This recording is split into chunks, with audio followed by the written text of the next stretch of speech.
الحمد لله رب العالمين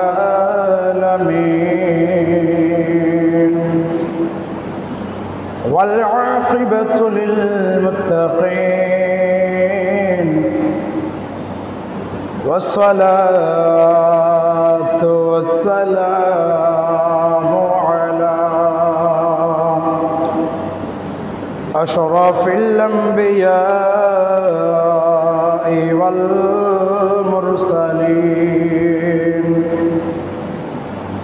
عما بعد فأعوذ بالله من الشيطان الرجيم بسم الله الرحمن الرحيم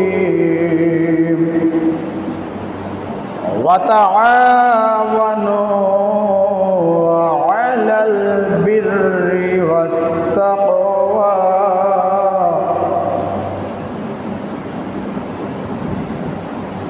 وقال رسول الله صلى الله تعالى عليه وسلم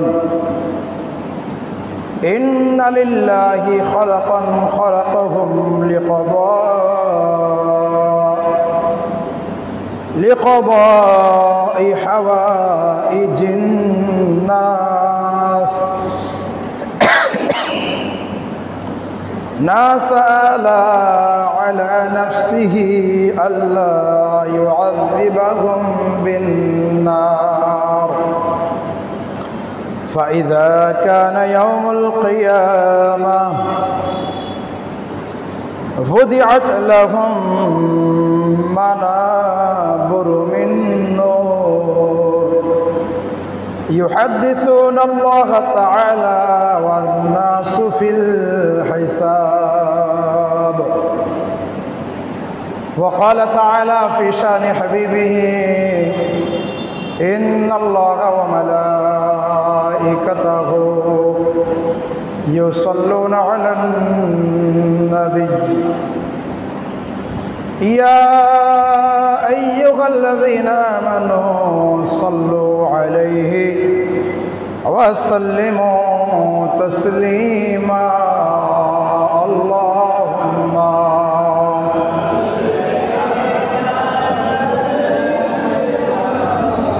مولانا محمد وعلى آل سيدنا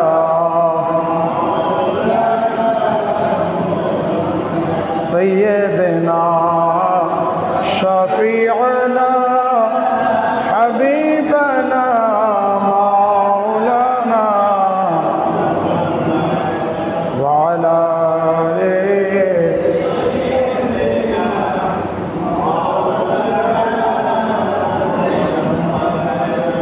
উপস্থিত গলাটেলাই কলোনি জামি মসজিদে পবিত্র দিন জুমার নামাজের জন্য যে সমস্ত মুসল্লিবৃন্দ মসজিদে এসেছেন সকলকে আমার অন্তরস্থল থেকে সালাম। আসসালামু আলাইকুম ওয়া রাহমাতুল্লাহি ওয়া বারাকাতুহু।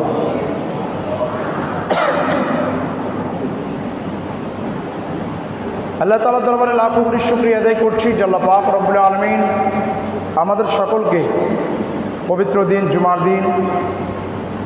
জুমার নামাজের জন্য মসজিদে আসার ইবাদত বন্দেগী করার তৌফিক দান করেছেন। এই জন্য সকলের শুকরিয়া আদায় করতে একবার বলি আলহামদুলিল্লাহ। অগণিত দরুদ সালাম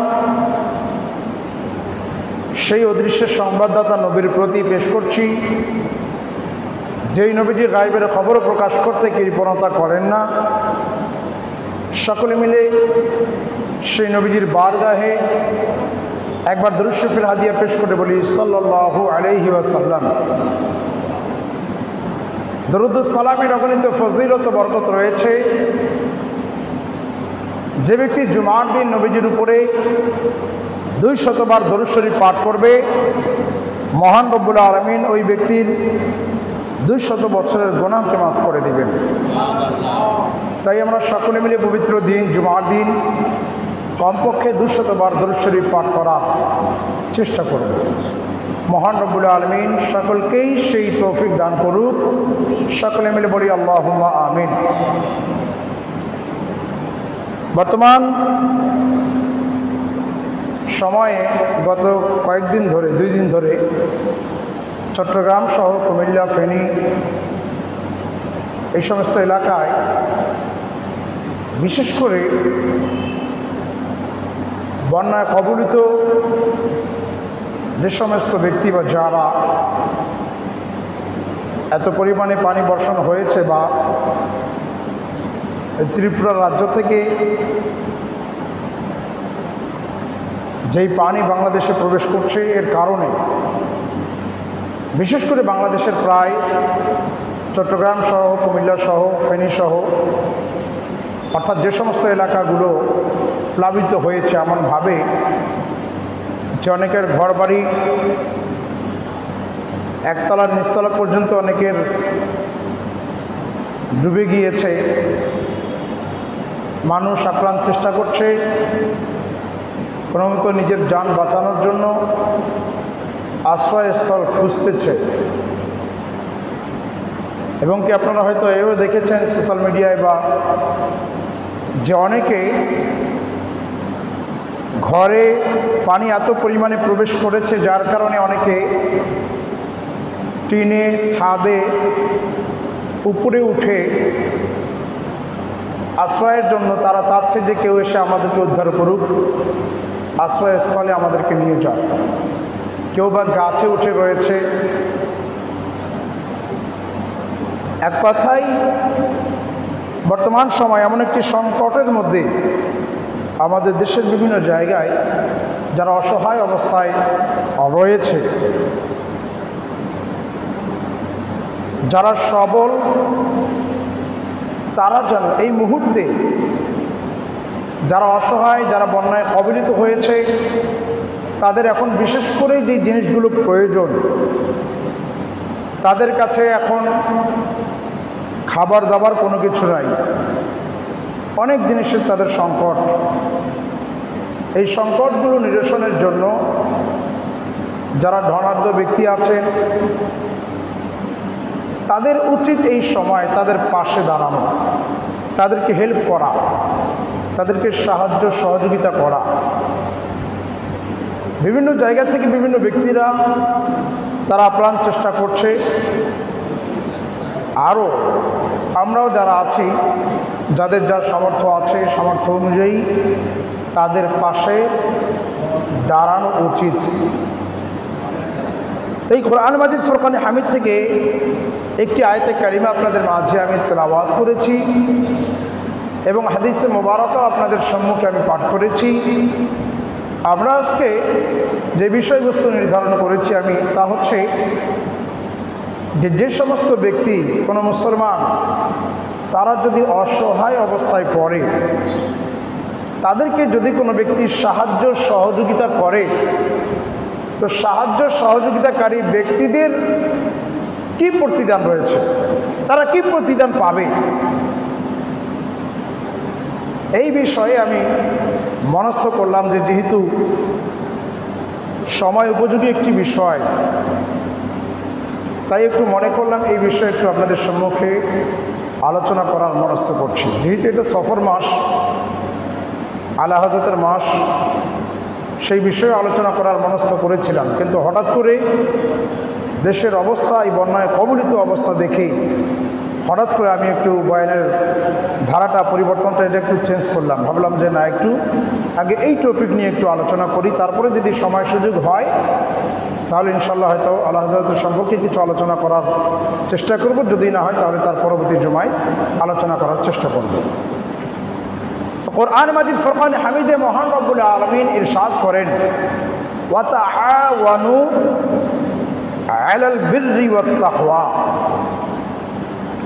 তোমরা সৎ কাজ ও খোদাভীতির ব্যাপারে পরস্পরের সহযোগিতা করো। সৎ কাজ, ভালো কাজে একে অপরে তোমরা কি করো? সহযোগিতা করো। এবং খোদাভীতির ব্যাপারে আল্লাহ তাআলার ভয়ের ব্যাপারে সহযোগিতা করো। নবী পাক সাল্লাল্লাহু তাআলা আলাইহি ওয়া সাল্লাম হাদিসে মোবারকার মধ্যে বলেন, যে ব্যক্তি তার কোনো মুসলমান ভাইয়ের উপকার এবং সাহায্যের উদ্দেশ্যে এগিয়ে আসে, তার আমলনামায় দ্বীনি মুজাহিদদের সমতুল্য সব আল্লাহ পাক রব্বুল আমিন দান করবেন। সুবহানাল্লাহ।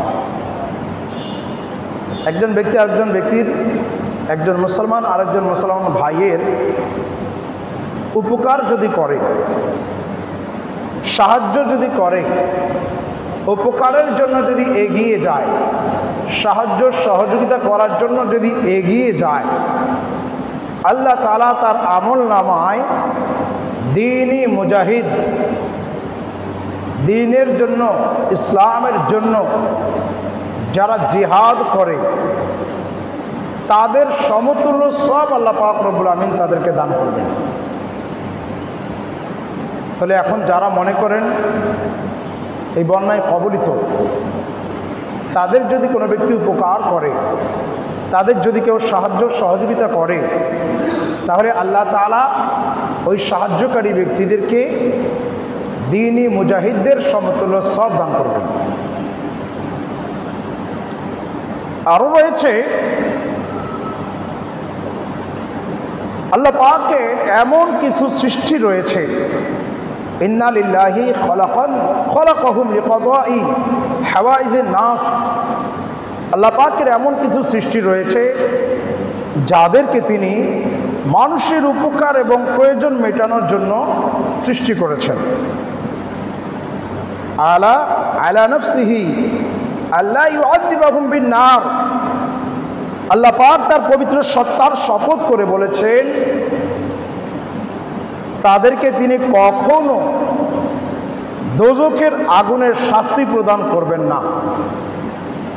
যারা মানুষের উপকার করে, যারা মানুষের উপকার করে, আল্লাহ তাআলা এমন কিছু সৃষ্টি করেছেন যাদেরকে মানুষের উপকার এবং প্রয়োজন মেটানোর জন্য পয়দা করেছেন। আল্লাহ পাক তার পবিত্র সত্তার শপথ করে বলছেন যে আমি ওই সমস্ত ব্যক্তিদেরকে, তাদেরকে আমি কখনো জাহান্নামের আগুনে তাদেরকে আমি জ্বালাবো না। রোজ কিয়ামতে তাদের জন্য নূরের আসন নির্মাণ করা হবে। কিয়ামতের ময়দানে তাদের জন্য নূরের সিংহাসন, আসন তাদের জন্য তৈরি করা হবে। অন্যান্য লোকজন যখন হিসাব নিকাশ নিয়ে ব্যস্ত থাকবে, তারা তখন আল্লাহর সাথে আলাপ আলোচনা করতে, কথোপকথন করতেই তারা ব্যস্ত থাকবে। সুবহানাল্লাহ। তাহলে চিন্তা করে দেখুন, আল্লাহ পাক রব্বুল আলামিন কিছু সময় দিয়ে দেয় বান্দাদের, যেন বান্দা কিছু নেক আমল করুক, এমন যেই আমলের দরুন যেন সে জান্নাত পেয়ে যায়, সে যেন জাহান্নাম থেকে মুক্তি পেয়ে যায়। যারা ধনাঢ্য যারা আছে তাদের জন্য হয়তো এটাও একটা সুযোগ। যারা ক্ষুধার্ত, যারা অসহায়, যারা দুঃস্ব, যারা নিরীহ, এখন তাদের যদি সাহায্য সহযোগিতা যদি করে, তাহলে এর দ্বারা সাহায্যকারী ব্যক্তি, যেই ব্যক্তি সাহায্য সহযোগিতা করবে, আল্লাহ তাআলা তার জন্য জাহান্নামের আগুনকে হারাম করে দিবেন, তাকে জান্নাতের মধ্যে স্থান দান করবেন। কিয়ামতের ময়দানে বান্দা মানুষ যখন হিসাব নিকাশে ব্যস্ত থাকবে, তখন তারা আল্লাহ পাক রব্বুল আলামিনের সঙ্গে কথোপকথন করতেই ব্যস্ত থাকবে। তার মানে তারা আল্লাহ তাআলার প্রিয় হয়ে যায়। যারা বলেন না সুবহানাল্লাহ। আরও তো এটাও রয়েছে, কিয়ামতের ময়দানে আল্লাহ পাক রব্বুল আলামিন কিছু ব্যক্তিদেরকে আহ্বান করবে, ডাক দিবে, ডাক দিয়ে বলবে, হে অমুক, আমি তো ক্ষুধার্ত ছিলাম, তুমি তো আমাকে খাবার দাওনি। তখন ওই ব্যক্তি বলবে, আল্লাহ তুমি ক্ষুধার্ত ছিলে, আর আমি তোমাকে খাওয়া দেইনি, এটা কেমন কথা? আল্লাহ, এ কি হতে পারে? আল্লাহ পাক রব্বুল আলামিন বলবেন, কেন? তোমার আশেপাশে কিছু অসহায় ব্যক্তি ছিল, তারা তোমার দ্বারে গিয়েছিল, অথবা তুমি তো দেখেছিলে যে তারা অসহায় রয়েছে, তোমাকে তো আমি সামর্থ্য দিয়েছি, তুমি কি তাদের সাহায্য সহযোগিতা করেছিলে? তুমি তো তাদেরকে সাহায্য সহযোগিতা করোনি। তুমি যদি তাদেরকে সাহায্য সহযোগিতা করতে, তাহলে আমাকে সাহায্য করা হয়ে যেত। তারা ক্ষুধার্ত ছিল, তুমি যদি তাদেরকে খাদ্য প্রদান করতে দিতে, তাহলে আমার খাওয়া হয়ে যেত। এগুলো অর্থগুলো রূপক অর্থে নিতে হবে, এটা ডাইরেক্ট এই অর্থ নেওয়া যাবে না। হাত পা এগুলো থেকে আল্লাহ পাক রব্বুল আলামিন পাক ও পবিত্র, এখানে কুদরতি ক্ষমতা এটা নিতে হবে, কুদরতি হিসাবটা নিতে হবে। তো আল্লাহ তাআলা বলবেন, তুমি যদি আমার ওই বান্দাকে যদি খাওয়া দিতে, তাহলে আমার খাওয়া হয়ে যেত। তুমি তো তাদেরকে খাওয়া দাওনি, অতএব তুমি তো আমাকে খাওয়াওনি। আর যেই বান্দা বা যেই বা যারা আল্লাহ পাক রব্বুল আলামিন আল্লাহ তাআলার বান্দাদেরকে, যারা অসহায়, যারা দুঃস্ব, তাদেরকে যদি সাহায্য সহযোগিতা করে, তাহলে আল্লাহ তাআলা এর সাদকায়, এর ওসিলায় আল্লাহ তাআলা তাদেরকে জান্নাত দান করে দিবেন। যদিও বা তাদের গুনাহ ছিল, আল্লাহ পাক রব্বুল আলামিন এর রহমত বাহানা তালাশ করেন। কি তালাশ করেন? বাহানা তালাশ করেন। তার আমলনামায় নেকি আছে কি নাই, নেকিগুলো কোথায় কোথায় কোন জায়গায় নেকি করেছে, আল্লাহ পাক রব্বুল আলামিন কোনো একটা যদি পছন্দ করে নেন, তাহলে সেটার ওসিলায় আল্লাহ তাআলা তাকে ক্ষমা করে দিবেন। তার গুনাহের আমলনামাগুলো আল্লাহ তাআলা বন্ধ করে দিবেন, খুলবেন না। কিছু ভালো কাজগুলো আছে, ভালো কাজ, সেই কাজগুলোর কারণে আল্লাহ তাআলা ওই ব্যক্তিকে জান্নাত দান করবেন, জাহান্নামের দরজা তার জন্য বন্ধ করে দিবেন।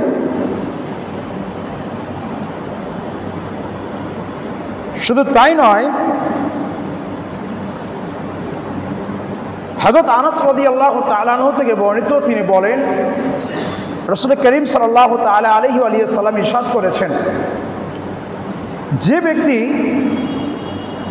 তার কোনো মুসলমান ভ্রাতার সাহায্যার্থে পথ চলবে, সাহায্য করার জন্য পথ চলবে, আল্লাহ পাক তার প্রতিটি পদক্ষেপে 70টি করে নেকি লিখে দিবেন। সুবহানাল্লাহ। কোন একজন মুসলমান বিপদে পড়েছে, তার বিপদ থেকে রক্ষার জন্য আপনি সাহায্য করতে গেলেন, আপনি তার সঙ্গে চললেন, এভাবে আপনার প্রতিটি কদমে, প্রতিটি পদক্ষেপে, আপনি যে প্রত্যেক এক জায়গা থেকে আরেক জায়গায় যাচ্ছেন, প্রত্যেক কদমে কদমে, কদমের বিনিময়ে আল্লাহ তাআলা 70টি করে নেকি লিখে দিবেন এবং 70টি করে গুনাহ মাফ করে দিবেন। সুবহানাল্লাহ। আল্লাহ তাআলা কত দয়ালু, কত মেহেরবান। ওই ব্যক্তির দ্বারা যদি তার মুসলমান ভ্রাতার সাহায্য হয়, তাহলে সে সেই শিশুর ন্যায় বেগুনাহ হয়ে যাবে, যে তার মাতৃগর্ভ থেকে এই মাত্র ভূমিষ্ঠ হয়েছে। সুবহানাল্লাহ। যদি তার দ্বারা সাহায্য হয়ে যায়, তাহলে আল্লাহ তাআলা তার সাহায্যকারী ব্যক্তির জীবনের গুনাহগুলোকে এমনভাবে মুছে দিবেন, যেমন কোনো সন্তান নিজের মায়ের গর্ভ থেকে দুনিয়াতে ভূমিষ্ঠ হয়। যেই সন্তান মায়ের গর্ভ থেকে দুনিয়ায় ভূমিষ্ঠ হয়, সেই সন্তানের কি কোনো গুনাহ থাকে? তার তো কোনো গুনাহ থাকে না। তো যখন তার কোনো গুনাহ থাকে না, ঠিক তদ্রূপ যদি কোনো মুসলমানের সাহায্যের জন্য কোনো একজন ব্যক্তি যদি সাহায্য করার জন্য এগিয়ে আসে, সাহায্য যদি করে, তাহলে আল্লাহ তাআলা তার জিন্দেগির তামাম গুনাহগুলোকে মাফ করে দিবেন। এমনভাবে পিছনে গুনাহকে মাফ করে দিবেন, যেমন মনে হয় সে এখনই নিজের মায়ের গর্ভ থেকে ভূমিষ্ঠ হলো। এইরকম শিশু বাচ্চা যে তার যেমনইভাবে কোনো গুনাহ থাকে না, ঠিক তদ্রূপ আল্লাহ পাক রব্বুল আমিন তাকে এরকম করে দিবেন। আর যদি ওই লোকটি তার মুসলমান ভ্রাতার সাহায্যরত অবস্থায় মৃত্যুবরণ করে, সাহায্য করতে গিয়ে সে যদি মৃত্যুবরণ করে, সে যদি মারা যায়, তবে সে বিনা হিসাবে বেহেশতে চলে যাবে। সুবহানাল্লাহ। তাহলে ভালো কাজ করতে গিয়ে, নেক কাজ করতে গিয়ে, সাহায্য করতে গিয়ে যদি কারো মৃত্যু হয়, যদি কেউ মারা যায়, তাহলে তাকে আল্লাহ তাআলা বিনা হিসাবে জান্নাত দান করবেন, বিনা হিসাবে জান্নাত দান করবেন। শুধু তাই নয়, হযরত আব্দুল্লাহ ইবনে আব্বাস রাদিয়াল্লাহু তাআলা আনহুমা থেকে বর্ণিত, তিনি বলেন রাসূল পাক সাল্লাল্লাহু তাআলা আলাইহি ওয়া সাল্লাম ইরশাদ করেন, যে ব্যক্তি তার কোনো মুসলমান ভ্রাতার সাহায্য বা সমস্যা সমাধানের লক্ষ্যে অগ্রসর হলো এবং তাকে সুপরামর্শ দিল, তাকে একটা ভালো পরামর্শ দিল, এই পরামর্শ মোতাবেক আপনি কাজ করেন, সাহায্য করার লক্ষ্যে অগ্রসর হলো অথবা তাকে সুপরামর্শ দিল, আল্লাহ পাক রব্বুল আলামিন দোজখ অর্থাৎ জাহান্নাম ও তার মাঝে 7 খণ্ড পরিমাণ দূরত্ব সৃষ্টি করে দিবেন। 7 খণ্ড পরিমাণ দূরত্ব সৃষ্টি করে দিবেন ওই ব্যক্তি এবং জাহান্নামের মধ্যখানে। কোন ব্যক্তি? যেই ব্যক্তি কোন মুসলমানের সাহায্য করবে, সহযোগিতা করবে অথবা সুপরামর্শ দিবে, ভালো একটা পরামর্শ দিবে, তার জন্য আল্লাহ তাআলা জাহান্নাম এবং তার মাঝে 7 খণ্ডক দূরত্বে তাকে রাখবেন। চিন্তা করে দেখুন, 7 খণ্ডক। এক খণ্ডক যেটা, এক খণ্ডকের দূরত্বের পরিমাণ বলা হয়েছে আসমান ও জমিনের দূরত্বের সমান। এই জমিন ও আসমানের মধ্যে যেই দূরত্ব যেটা আছে, এই দূরত্ব পর্যন্ত, অর্থাৎ এক খণ্ডক জমিন ও আসমানের মধ্যবর্তী যেই জায়গা ফাঁকা রয়েছে, এত দূর পর্যন্ত, অর্থাৎ এক খণ্ডক। আল্লাহ তাআলা তাকে 7 খণ্ডক দূরে, জাহান্নাম থেকে 7 খণ্ডক দূরে তাকে রাখবেন। কোন ব্যক্তির জন্য? যেই ব্যক্তি কোনো মুসলমানের সাহায্য সহযোগিতা করবে অথবা সুপরামর্শ দিবে। কি পরামর্শ? সুপরামর্শ দিবে। শুধু তাই নয়, হযরত আবু হুরায়রা রাদিয়াল্লাহু তাআলা আনহু থেকে বর্ণিত, তিনি বলেন রাসূল করিম সাল্লাল্লাহু তাআলা আলাইহি ওয়া সাল্লাম ইরশাদ করেন, তোমরা কি বলতে পারো বনের ব্যাঘ্র গর্জন করে কি বলে? বনের বাঘ এই যে গর্জন করে, এই যে হাউমাউ বা এরকম যে চিৎকার যেটা করে হালুম হুলুম ভাবে, এই চিৎকার করে কি বলে? হযরত আবু হুরায়রা রাদিয়াল্লাহু তাআলা আনহু বলছেন যে রাসূল পাক সাল্লাল্লাহু তাআলা আলাইহি ওয়াসাল্লাম ইরশাদ করেন, তোমরা কি বলতে পারো বনের বাঘ গর্জন করে কি বলে? সাহাবায়ে কেরামগণ আরজ করলেন, ইয়া রাসূলুল্লাহ, ইয়া হাবিবাল্লাহ, আল্লাহ ও তার রাসূলই ভালো জানেন। আল্লাহু ওয়া রাসূলুহু আ'লাম, আল্লাহ তাআলা এবং তার হাবিব আলাইহিস সালামই ভালো জানেন। তখন রাসূল পাক সাল্লাল্লাহু তাআলা আলাইহি ওয়া সাল্লাম ইরশাদ করলেন, যে ওই বাঘ গর্জন করে বলে, হে মাবুদ, আমি যেন কখনো কোনো নেককার লোককে আক্রমণ না করি। একটা বাঘ, বনের একটা বাঘ, সে যে তর্জন করে, সে যে গর্জন করে, সে গর্জন করে বলে, আল্লাহ, হে মাবুদ, আমি যেন তোমার কোনো নেককার ব্যক্তিকে যেন আক্রমণ না করি। চিন্তা করে দেখুন, একটা বাঘ, সেও আল্লাহ তাআলাকে ভয় করে, সে আল্লাহ তাআলার কাছে প্রার্থনা করে, আল্লাহ আমি যেন তোমার কোনো নেককার ব্যক্তিকে যেন আমি আক্রমণ যেন না করি। হযরত আলী রাদিয়াল্লাহু তাআলা আনহু বলেছেন, রাসূল পাক সাল্লাল্লাহু তাআলা আলাইহি ওয়া সাল্লাম ইরশাদ করেছেন, তোমাদের কারো কোনো সমস্যা দেখা দিলে বা বিশেষ প্রয়োজন উপস্থিত হলে তা সমাধানের লক্ষ্যে কোনো বৃহস্পতিবার রাতে অথবা শুক্রবার ভোরে গৃহ থেকে বের হও এবং তখন সূরা আলে ইমরানের শেষের দিকের কতিপয় আয়াত পাঠ করে নাও এবং তার সাথে আয়াতুল কুরসি, সূরা কদর এবং সূরা ফাতিহাও পাঠ করো, কারণ এতে ইহকালীন এবং পরকালীন যে কোনো বাসনা আল্লাহ পাক রব্বুল আলামিন পূরণ করে দেন। তাহলে যদি কারো কোনো সমস্যা দেখা যায় বা বিশেষ প্রয়োজন যদি তার হয়, তাহলে সেটা যদি সমাধান করতে চায়, এর মধ্যে একটা পন্থা বলে দেওয়া হয়েছে যে সেজন্য বৃহস্পতিবার রাতে অথবা শুক্রবার রাতে অথবা ভোরে, শুক্রবার ভোরে গৃহ থেকে বের হয় এবং তখন সূরা আলে ইমরান যেন পাঠ করে, ইমরানের শেষ কতিপয় আয়াত আমানা রাসূল থেকেও পড়তে পারে এবং আয়াতুল কুরসি এবং সূরা কদর এবং সূরা ফাতিহা পাঠ করে।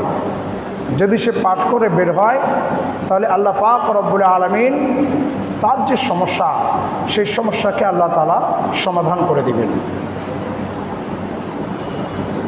হযরত আব্দুল্লাহ ইবনে হাসান রাদিয়াল্লাহু তাআলা আনহু বলেছেন, একবার কোনো এক বিশেষ প্রয়োজনে আমি হযরত ওমর ইবনে আব্দুল আজিজ ইবনে ওমর রাদিয়াল্লাহু তাআলা আনহুর দরবারে হাজির হলাম। আমাকে দেখা মাত্র তিনি বলে উঠলেন,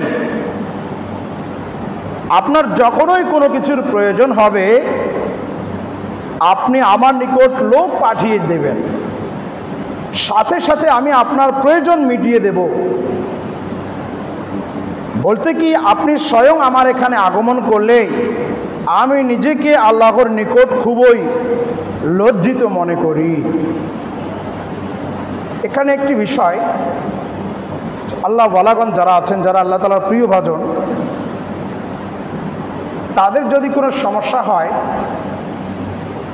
যারা ওই সমস্যাকে সমাধান করে দিতে পারেন, তারা যদি এরকম হয়, তারা যদি কাউকে দিয়ে পাঠিয়ে দেন, সেটাই বিশেষ করে ভালো, উত্তম হয়। তাদেরকে যেন আসার না লাগে, তাদেরকে যেন আসার প্রয়োজন না হয়। ওনারা দেখুন আল্লাহ পাক রব্বুল আমিনের প্রিয় ব্যক্তিদেরকে কত সম্মান দিতেন, কত সম্মান করতেন। তাদের যদি কোনো প্রয়োজন হতো,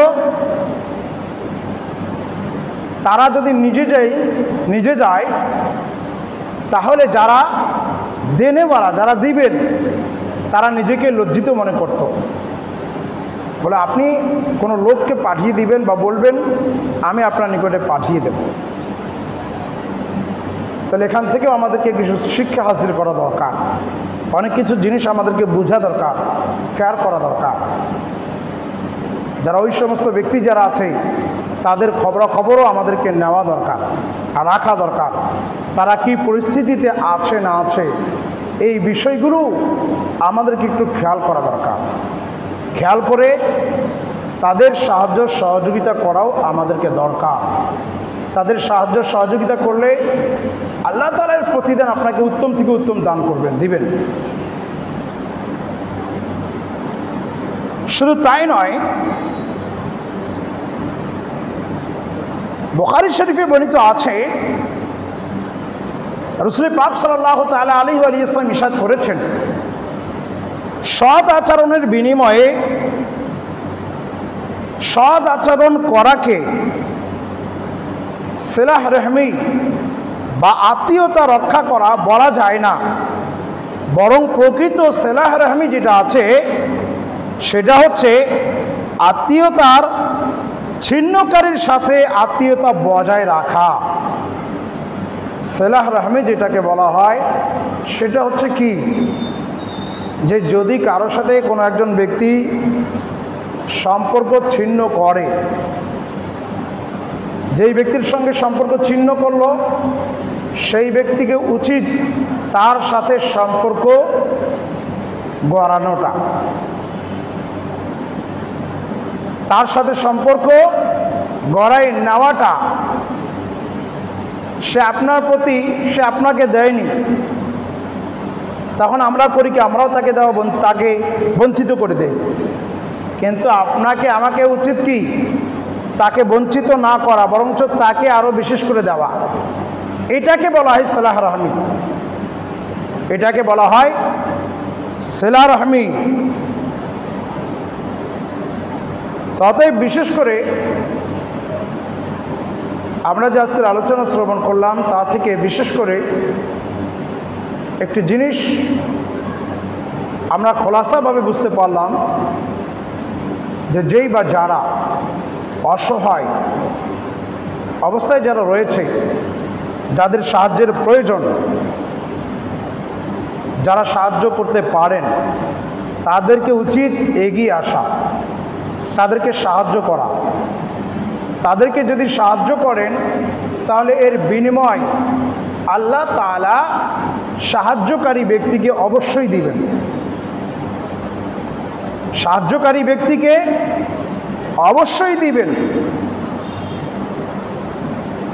বন্যায় কবলিত যে সমস্ত ব্যক্তি যারা যেখানে যে অবস্থায় রয়েছে তাদের পাশে যারা দাঁড়াবেন অবশ্যই আল্লাহ পাক রব্বুল আমিন তাদের প্রতি খুশি হবেন।